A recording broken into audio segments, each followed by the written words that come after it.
Umqeqeshi weMamelodi Sundowns uManqoba Mnqithi useveza ukuthi iqembu selisayinisa umgadli iGraeme Renaars. Ngempelasonto kubika ukuthi umshayi magoli ophambili weStellenbosch FC kulamasizini amabili adlule usendleleni ebheke eKlokop ngemuva kokuthi amasandawana evula umthetho wokuthenga inkondleka yakhe nokuqoka ukuthi ingaphezulu kuka-10 million.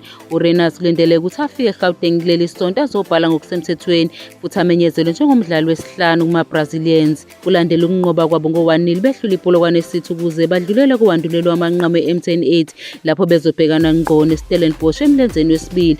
Umnqithi ubuzwe ngomdlalo omusha weqembu. Siyajabula ngokuba naye ngoba kukhona zokwengeza eqenjini. Ngibheke yena kakhulu ku-Champions League kune-PSL njengoba ezosisiza ku-PSL kodwa ngicabanga ukuthi ku-Champions League uzosinika okuthile, uchaza lo mqeqeshi.